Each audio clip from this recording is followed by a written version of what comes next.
Ambient music. What's the first thing that comes to mind? Those calming YouTube videos we put on to help us study, relax or sleep? The laid-back house music played at beaches around the world? Yes, ambient can mean a lot of things, and nowadays it encompasses a broad spectrum of different genres. But things weren't always so, and ambient music surely wouldn't have been what it is today if it weren't for the creative endeavors of one man. In 1978, with the release of his album Ambient 1, Music for Airports, one of popular music's foremost innovators, Brian Eno, famously set out to create music that was as ignorable as it was interesting, in doing so birthing a whole new genre. It's a remarkable album that has gone down in history as one of the greats, but it turns out the story behind it is just as compelling as the music is beautiful. Let's have a look. Even if you never heard his name before, I'm sure Brian Eno has made some kind of impact on your life. His enormous influence on popular music stretches from producing some of the biggest artists of all time, like David Bowie, Talking Heads and U2, to having his music featured in highly acclaimed films, and even creating that instantly recognizable Windows 95 startup sound. The ever so innovative Brian Eno first rose to prominence in the early 70s as a member of the glam rock outfit Roxy Music, before leaving in 1973 to pursue other ventures. What followed were the two solo albums Here Come the Warm Jets and Taking Tiger Mountain by Strategy, released in 1973 and 1974.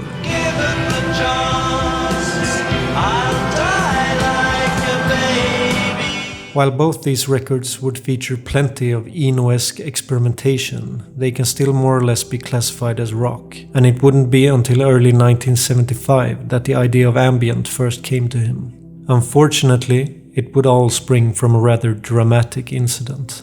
In the biography On Some Faraway Beach, The Lives and Times of Brian Eno, we read that on a cold, rainy evening, Eno was walking home from the studio in a somewhat distracted frame of mind. He was waiting to cross the street at Harrow Road when he accidentally slipped on the curb and into the path of a car going at about 60 kilometers an hour. Though not life-threatening, the accident left Eno confined to bed for a period. He recalls a now somewhat mythical incident that happened while he was recuperating. A friend of mine came over to see me, and as she left, she said, "Shall I put a record on?" And I said, "Please." And she put a record on and then left. The record was much too quiet, but I couldn't reach to turn it up. And it was raining outside, so it was a record of 18th century harp music, I remember. So I lay there at first kind of frustrated by this situation, but then I started listening to the rain and listening to these odd notes of the harp that were just loud enough to be heard above the rain. And this was a great musical experience for me, and I suddenly thought of this idea of making music that didn't impose itself on your space in the same way, but created a sort of landscape that you could belong to, you could be part of. And this, I called this, I pompously gave it a new name, which I called it ambient music, and it became something I no longer recognize. Eno wouldn't officially call it ambient music until a few years later, but this experience triggered him to start gradually moving away from rock pop in favor of experimenting with minimalism, atmospheres and soundscapes. We instantly hear this newfound inspiration shine through on the following, mainly instrumental releases: Evening Star, Discreet Music and Another Green World, the latter deemed by many to be his crowning achievement, and it never fails to give me goosebumps.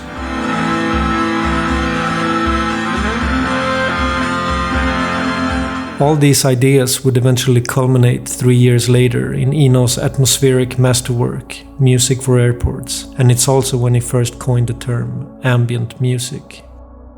Even if Brian Eno is often credited as the inventor of ambient music, its roots, not surprisingly, can be traced further back. A whole century earlier, French composer Erik Satie was writing minimalist music in free time, that's free from any discernible time signature, famously calling it furniture music. And you know those spacey, ethereal pieces that many associate with ambient music? Well, one could claim that sound was pioneered by the German krautrock movement, with bands like Tangerine Dream, Can and Popol Vuh breaking new ground. Despite these earlier blueprints, Brian Eno was arguably the first to consciously create ambient music, having both a clear vision and a fixed set of rules to lean back on.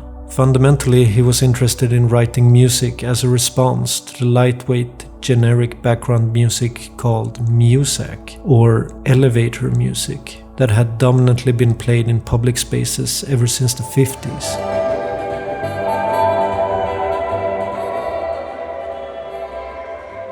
Eno envisioned background music as being something more, something that should induce calm and space to think. In a beautiful airport, Cologne Airport, which is a very beautiful building. Early one Sunday morning, the light was beautiful, everything was beautiful, except they were playing awful music. And I thought, there's something completely wrong that people don't think about the music that goes into situations like this. You know, they spend hundreds of millions of pounds on the architecture, on everything except the music. The music comes down to someone bringing in a tape of their favorite songs this week and sticking them in, and the whole airport is filled with this sound. So I thought it'd be interesting to actually start writing music for public spaces like that. So what kind of music would that have to be? Obviously it mustn't interfere with human communication, so it has to be either higher or lower than voice sounds are. It should last a very long time because you don't want changes all the time. It should be possible to be interrupted by announcements and so on without suffering. So I started to imagine a kind of music that would work in public spaces.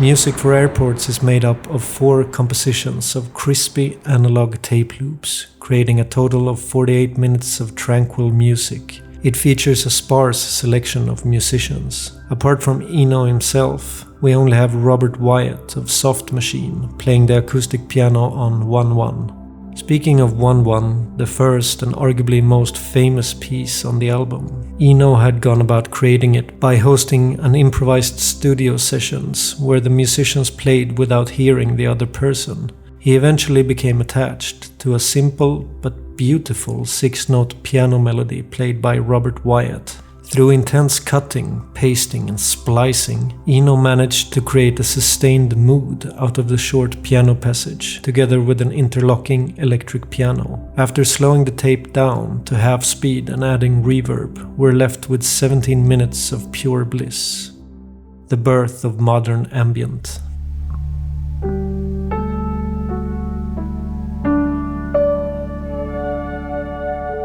I thought that everything that was connected with flying was kind of a lie. You know, when you went into an airport or an aeroplane, they always played this very happy music, which is sort of saying, you're not going to die, there's not going to be an accident, don't worry.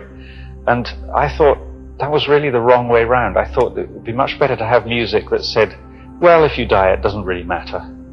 You know, and so I wanted to create a different feeling, that you were sort of suspended in the universe and your life or death wasn't so important. So rather than trivialize the thing, I wanted to take it seriously, the possibility that you were actually now going to sit in space, which is what you do when you travel on an airplane.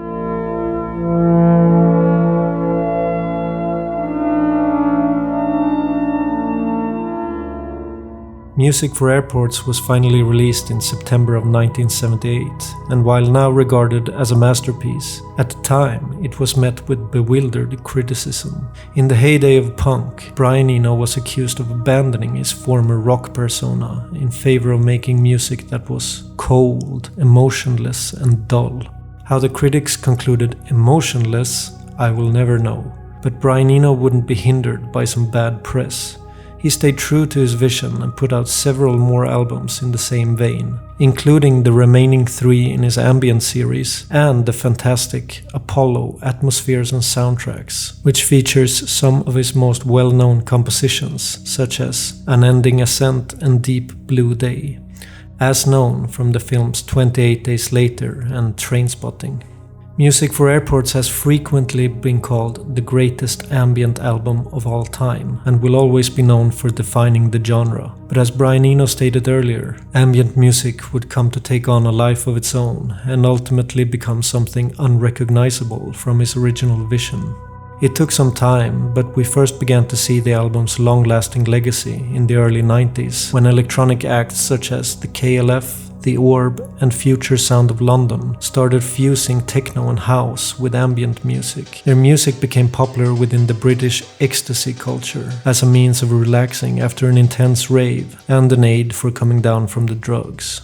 This resurgence for ambient music led to the birth of several subgenres like ambient techno, dark ambient, Cybient, downtempo, drone, IDM, among others. Artists who have gone on to credit Brian Eno as a big influence include LCD Sound System, Björk and MGMT. We even wrote a whole song dedicated to the man, fittingly titled Brian Eno. Nowadays it's difficult to pinpoint exactly what ambient music is and isn't. It seems to be the perfect music for many conflicting occasions.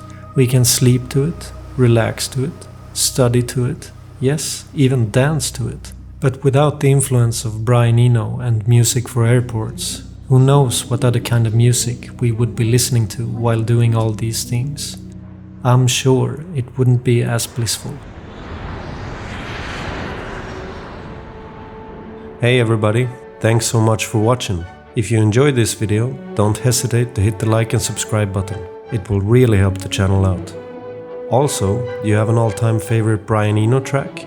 Let me know in the comments. Thanks again, I'll see you in the next one.